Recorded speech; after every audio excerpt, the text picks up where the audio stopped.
Hey, and welcome back to the next episode of the Right Hand Drive Guys podcast, the podcast for guys who like right hand drives. I'm Bobby. This is Aaron. Yo. And here we are yet again in the studio, a.k.a. our garage. Yeah. Yeah. It's dual purpose. It's dual purpose. Multi-purpose. Multi-purpose. Yeah, absolutely, man. So this is episode 146, and we're kind of pre-recording this one because we are headed where? Cashville, Tennessee. Dirty South. And Dirty South. Yes, the dirty South, dude. No, the South. Oh, this dirty South. TH changes to F. You know. Yeah, once you cross the Mason-Dixon. Once you cross that Mason-Dixon line, you know, a lot changes. So. And so if you've been listening, you know, for the past, almost 3 years or so, you would know that every summer we make the trek down 95 to Import Alliance. Mm-hmm. Yeah. That's it. And so if you don't know anything, if you just start listening, if you don't know anything about Import Alliance, you're like, dude, what the hell is that? Basically, some guys in Nashville, one of them being a really good friend of ours named Don. Mm-hmm. They were like meets, they were like the bridge meets, right? And we're talking back, like way back in the day, 2007, 2005, whatever. Basically, the Nashville car scene would meet up at the bridge. Yeah. Right? That's the like bridge, yeah. essentially what it was. Yeah, and it was the Titan Stadium. Like it's right on the river, and there's a pedestrian bridge that goes across the river to downtown Nashville, and the parking lot for that is actually where. So it has a pretty sick backdrop, and that's just it was like a universal place for like all the street racers or all the car dudes just to come meet up. Yeah, chat, do their thing. Yeah. Some people would bring like Banshee four-wheelers and like just different. It was a whole thing. But like you said, there's a backdrop where like pretty much it was like a constant rotation of people parking like kind of under that bridge. Yeah. And then you see downtown Nashville behind. So it was a really good place for photos as well. So, you know, there's multiple things going on. You know, there's some guys looking under the hoods of cars, some guys just sitting rapping in their car, freestyling, some dudes taking pictures, you know, whatever. It was just kind of like that meet, you know, in Nashville. And so Don and the boys, you know, decided like, let's take this one step further. Let's create like an actual meet out of this that has a name that, you know, has something that we can build on. And, you know, here we are almost 20 years later. Like, I would assume they'll be coming up on their 20 year pretty soon. Is it this year? Is it this year? Is it Was it 05 that he started that? Maybe. Damn, I feel like I'm not in the know at this point. You just kind of threw a curveball. Yeah, why don't you find out? Okay, and so... Ramble on. So basically, you know, they took it from this one meet to, okay, let's have a spring meet. And then from the spring meet, let's have a fall meet. And generally, the spring and fall meet were a little smaller than the summer meet. The summer meet has always been the culmination of the whole year. And this year is the 20th year. Damn, shout out to Don and the boys for pumping for 20 years, dude. I don't even care. I'm hitting them all, dude, because that is absolutely excellent. I hit all of them. Dude, that's good. Yeah, no, but for real, that's a major accomplishment in an industry and culture that has had so many ups and downs in the past 20 years. Yeah, I mean, I can't think of any other like import type.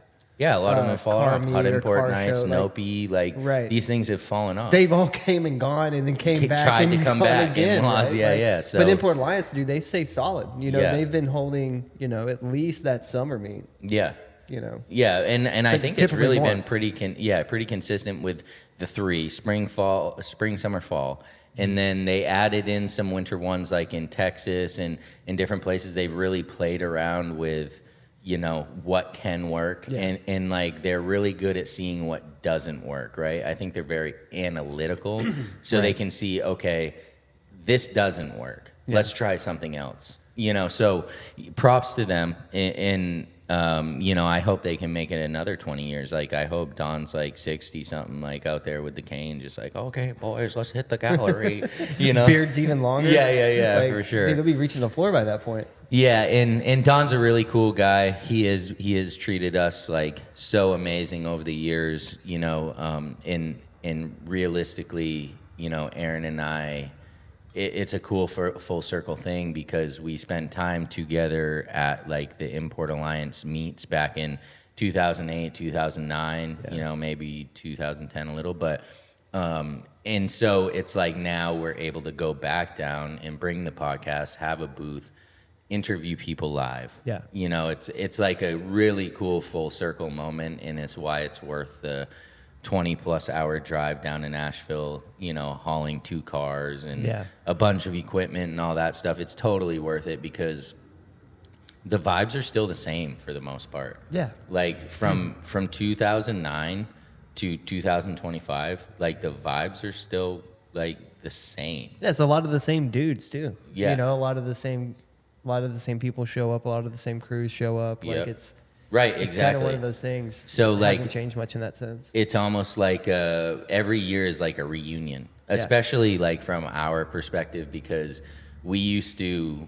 There's still a lot of Nashville guys involved, and so we used to, especially you living there your whole life. We used to spend time with these guys back then, and like wrench on cars and have barbecues and do all these things. Some of like my best car memories are pre-Import Alliance. Like just meeting up with the boys at someone's house, doing a little barbecuing, doing the thing, eating some chicken gizzards, you know what I'm saying? just like living it up, right? Yeah. And so it's very nostalgic in that sense, like damn, okay, like 20 years later or whatever, we can still be doing this, and it's like, and it works even with because what you see there, which I think is really cool, is you see like a clash of like the new and the old. Right. Like you'll see fucking the most awesome Hondas. Right. And then you'll see like not the most awesome Hondas. Right. But like these some Hyundais. these some Hyundais, dude. Hyundais, These some Hyundais, some Korean shit, dude. Yeah, dude. But like these it blends and it works, it's not like a negative experience like you would think when you get old heads with like the youngins, right? So I can really appreciate it, on that aspect, because when you can inspire the younger guys by them seeing how the older dudes move, that's like what we need, right? Like when they take it off on their own, they fuck it up, right? But when they have like almost mentors, maybe not literal, but so I think that's a really cool thing. So 20 years, damn. Dude, that's wild. Like now I'm starting to feel like, damn, we should have like maybe done something for Don to like bring and give to him. Shit. Like congratulations. You want to bring him a 20 cake? Years. Cake and like smash him with it? Yeah, straight up. Dude, Steve yes, Aoki. that would be sick, dude. He would never expect that. Do they have some sort of showers we don't know about? Because I feel bad, dude. There's cake all in his beard and stuff. Like, dude, damn. He's been getting that out for weeks. Hose him off. Yeah. It'll be all right. Yeah, but I mean, 20 years is a huge milestone for anybody. So yeah, because think about it, dude. If you were, fuck, dude, if you had a kid at the first Import Alliance, dude, they'd be 20. The kid's grown now, right? Yeah, dude. Like, hopefully paying their own bills. That's like almost generational, dude. Like wow, that's crazy. Well, yeah, if you think about it, let's just say you were 20 and had a kid at the first Import Alliance. Literally, your girl gave birth in the gallery on the back of a Honda. No, but yeah, right. You could bring your 20-year-old this year. Yeah. And you guys both would literally be into the same things. That is generational. You're right. Yeah. That's cool. So, okay. All right. Let's talk about our itinerary and like, what it takes for us to get down there. The IA prep. IA prep. So the IA prep. If you're watching on YouTube, you might be able to see a little bit, like probably not because it's all blocked, but it takes us like a few weeks of preparation to make this happen, which maybe is a little overkill, but like when you're 20 hours, how many miles is it? 1,250. 1,250 miles from home.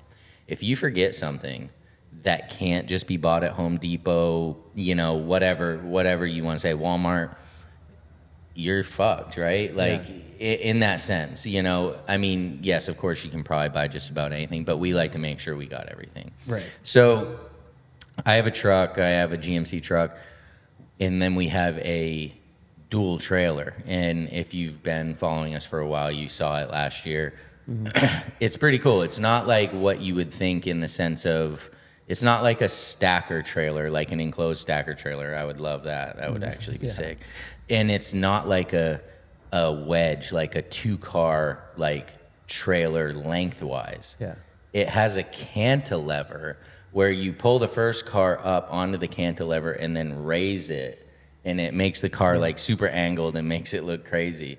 And then you pull the second car like kind of up halfway under it. Right. And so a little more height, a little less length. Yeah, a little more height. So it makes it a little easier driving, like turning wise and stuff. You're not worried so much about the length, but you're definitely not wanting to get caught on those parkways going through New Jersey.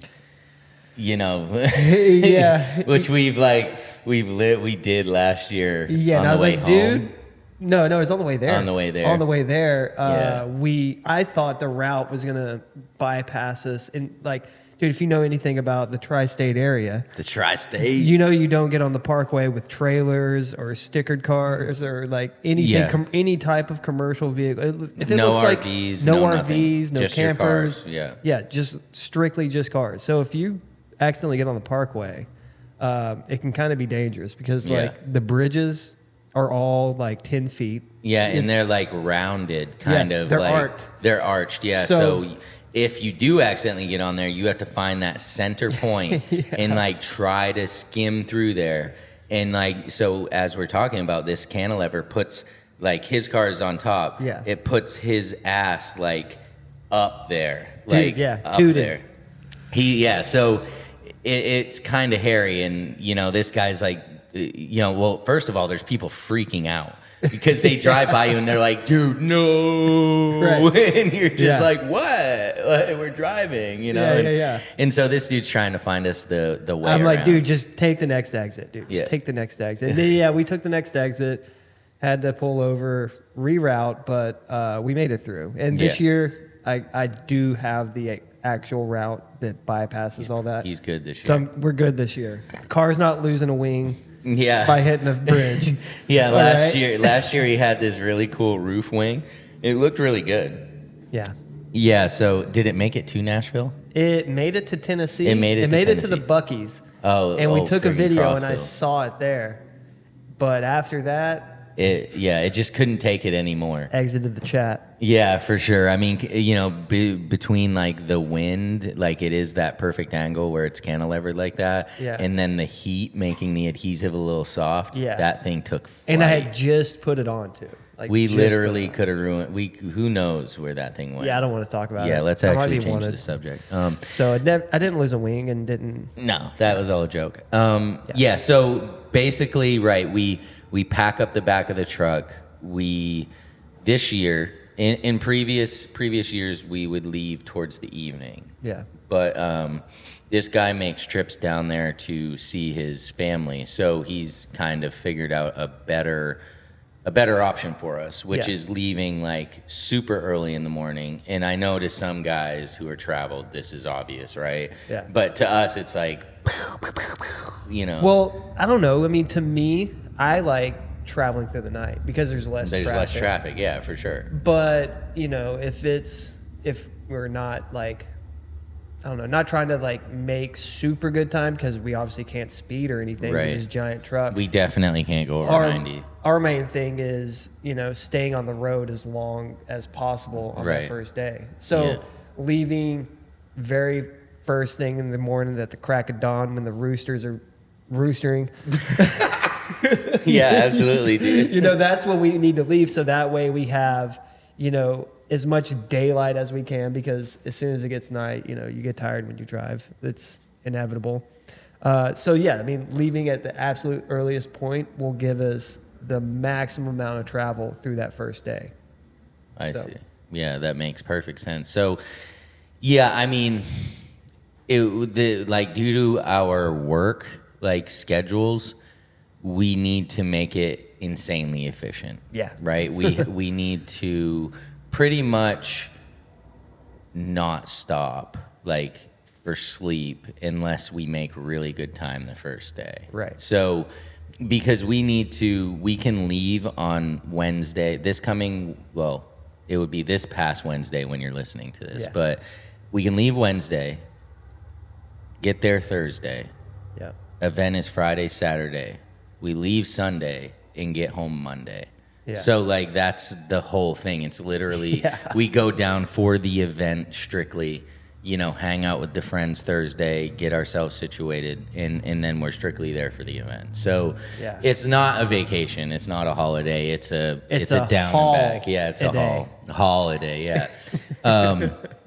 So yeah, I mean it's kind of like we drive down, we friggin' talk about stupid stuff the whole way. Yeah. We probably should have just done a podcast in the truck. I know. I thought about that last year, but then we got this board and a computer. Yeah, and it's like a whole you're thing. You're trying to haul this thing. Yeah. While I have headphones and that microphone. You got the trucker headset with the. So, yeah, I mean, it's kind of like we get down there and generally we go straight to a friend named Sean. We'll go to his shop. He owns the detail department down there in Tennessee. And so we'll just kind of hang out with them and he'll take my car and he'll clean it up and we'll clean everything up and kind of get situated because realistically we won't get there until, mid-afternoon. Right.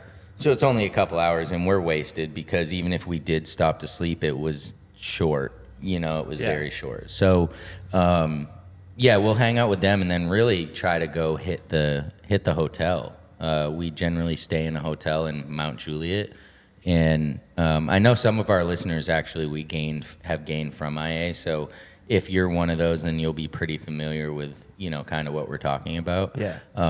But yeah, we'll stay there, and then Friday morning is set up because the event starts like it's at 4 or 5 p.m. Because what used to happen was they would do it during the day. And it was brutal, dude. Like even at 5, 6 o'clock at night, it's still pretty freaking brutal. Like you're like covered in sweat. Dude, it's insane. And yeah, there's no shade at a super speedway. There's no trees. Right. No, it's wide open. Dude, it is wide open, concrete, gravel part. Like it's all, dude, it's just, you can't hide from the sun. And man, I remember the Import Alliance in 2009, the summer meet.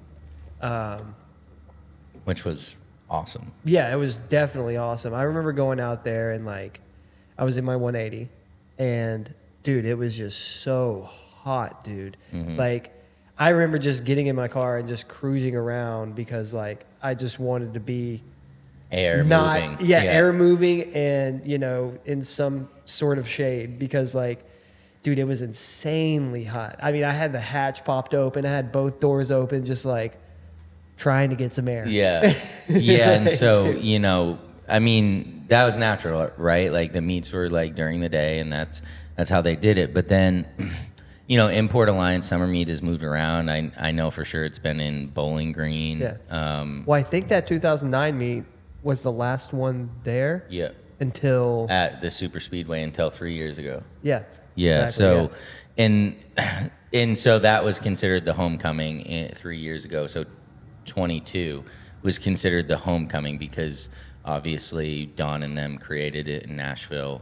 They left Nashville for quite a long time, like 09 and like 13 years. They left Nashville with it. And so 2022 was the homecoming. That's the first one that, right-hand drive guys attended. And Don got smart. He's always been smart, but he got real smart. And he's like, let's just do this at night. Yeah. And it was like, cha-ching, like that makes perfect sense. Like nobody has to, yes, again, from 5 to 8, it's the sun's still out. It's still like warm. Yeah. But once it goes down, it's like, it's obviously much better. And then the vibe of having the speedway lights on, and like Yeah. the whole thing is like a total different vibe. Like it's a lot better, I would say. And then, you know, all of the racing and everything being at night. Yeah. It's just a lot better vibe. So, you know, major props to those guys for kind of figuring this out, because I think you know, the first 2 years, 22, no wait, 22, 23, no, it was 23 that it was the homecoming, my bad. Yeah. So 23 and 24 has started to get people kind of used to this concept. I think 25 is going to be huge. Yeah, I think so too. Because, like, now people have heard, you Right. know, granted last year, right? Like, last year was tough. And again, props to these guys on everything, but last year was tough because it was pouring. Dude, It was pouring. it was insane on Saturday. Yeah. Like, it was hard. It was tough. Like, it was pouring. And, like, dude, props to the attendees for, like, not just saying, screw this, I'm out. Because the amount of people that were still there in the literal, if you've been in Tennessee and you know the downpour, like, this is a downpour with huge ass drops of rain, dude. Like, you're getting assaulted. Yeah. And these people stuck around and, like, just kept it going, you know? And so if you've never been, basically, you know, there's like the garages, right? Like, where all of the teams in NASCAR would have their space. You've seen it on TV. Yeah. That's where all the vendors are, for the most part. That's where our booth is. Dude, this was so packed. Like, that when it was pouring like this, the garages were packed like nut to butt, like just Yeah. like hardly able to move. And, you know, it makes it a little harder for the vendors because you can't sell because there's so many people, and Right. and It's hard to you even have a can't- line. Yeah, or even have a conversation because it's Right. so loud. So, you know, but that was cool that people stuck around, stuck through it. The drifting kept going on. You know, this guy was drifting in the rain, and like people were still watching. People were out there just soaked. Like, I ended up sharing an umbrella with this couple, and like they were totally cool with it. I was on my little scooter and they covered me up, and I was like, dude, cool. Wow, Watch this guy drift. So we're hoping for sure for some dry skies this weekend. But yeah, I mean, they have been making it better and better, like every time. Yeah, you know, they're figuring this out. That's the thing about them. With every single one of their meets, it's like, it's all data and like a learning experience for them. Mm-hmm. You know, and they use that for the next one to make this run smoother, or the entry to be better, or to have the gallery in a better spot and situated better so more cars can get in, or whatever it might be. Last year it was those pergolas, like the gallery cars. They made these pergolas with lights, like little, you know, those little ball lights. They made like a showcase within the gallery. And it was pretty cool, you know, like, and that was just one thing that they were like, like let's see what we can do with this. Right. And it worked out really well.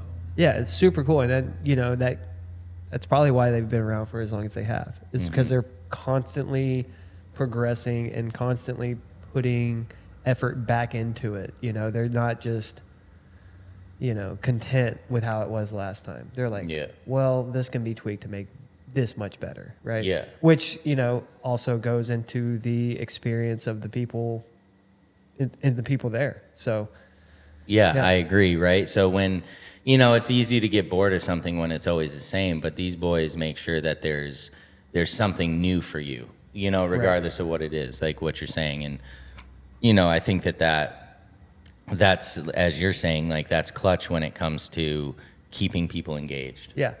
And keeping people coming back. So for us this year, right? So yeah, you know how we're getting there, how we're getting back. We always try to have live interviews. You know, last year we did Tim Schultz and some other guys. The year before we did Squirk and, you know, Adam and some other guys. And so this year we have some guys lined up. We have Jonathan Bueller, who is part of Nissan North America. Yep. He also owns a 34 GTR and like a Z, like a Old C, I think, something like that. Yeah, he's a Nissan guy. Yeah, he's regardless. definitely a Nissan guy. He bought his 34 through Top Rank and now has gone through it over here in the States, and so that's cool. So I'm excited to get the kind of perspective from a guy that works for Nissan, and then like owns an old Nissan, and like what he thinks about new Nissans and stuff like that. Right. And so carrying with that, we have Paul Boyer, who is part of Nismo North America. And so we're really hitting these Nissan guys that have a perspective from the inside. Yeah. You know, Paul is super into Nissans. He worked with Forsberg on his, special edition truck, and it's a whole thing. So we're excited to get those two guys. And then we have someone that you would know as Ohana GTR. Yeah. And so this guy has like a really unique 400R build. It's not a 400R, but it's inspired by the 400R. Yeah. But he's put his own twist on it, and I'm really excited to talk to him about that build process and sourcing those parts. He has some parts on that car that you cannot get. Yeah. So just, kind of understanding what it took for him to complete that project, and where the Ohana part comes from. And when I first started following him from on Instagram, I thought for sure the car he was from Hawaii. I think I probably said it to you. I thought for sure that this man was from Hawaii, and then I'm standing outside on the Tri Day, Friday last year, outside of the garage. I don't remember what I was doing, and I see the car come around the corner, and I'm like, I stop him, and I'm like, dude, what the heck? You brought this all the way here from Hawaii? He looked at me sideways like, what? And I'm like, dude, I thought you were from Hawaii this whole time. And he's like, nah, dude, I live like X amount of miles away in Tennessee. And I was like, oh, yeah, no, that's a nice car, man. That's like really awesome. So yeah, we're excited to have these three guys come on and give you guys insights on all different things. You know what I mean? And really kind of see, hopefully we can find out what the morale is like at Nissan today. Yeah. And hopefully they say it's like positive and hopeful. Yeah. But and then to just find out, about these people's cars and what inspires them, and all the good stuff. And these interviews will bring us straight to episode 150, which is a pretty big milestone for us. Yeah, hell yeah. So yeah, I mean, if you're it don't matter where you are. Dude, back in 2009, people drove from California for Import Alliance. Yeah. I feel like almost every state was represented back then.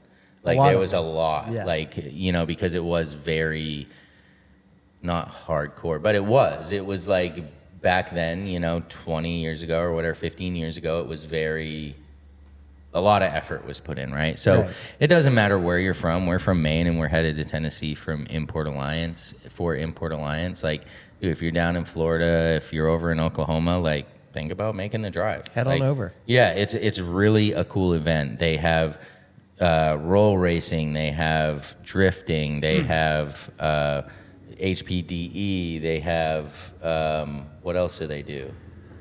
I think that's about it. Yeah, so as far as the track that stuff type goes. of stuff. So we're talking about Nashville Super Speedway that you're doing this on, not some around the way type of track, little thing. It's this is the big dog. Yeah, track. skid pad. Yeah, so definitely, if you have the opportunity, come out, support Don and the boys, have an awesome time. Come check us out. Yeah. Come say what's up, punch us in the face. If it's on Saturday and you're a listener, come find me. I'll give you a ride. Wow, I'll give you a ride. All you have to do is say, "Hey, I'm a listener," and this guy will throw you a helmet and get you inside. Come on. So, but no, we appreciate our listeners for sure. We'd love to see you all there if we could. But yeah, it is on July 25 and 26. I don't know. Yeah, 25th and 26th. So get your tickets online at importalliance.org. But yeah, for episode 146, I need to go start packing some stuff up. In the Import Alliance episode, follow us at RHDGUIS. I'm Bobby. This is Aaron. See ya. Peace. Whoops.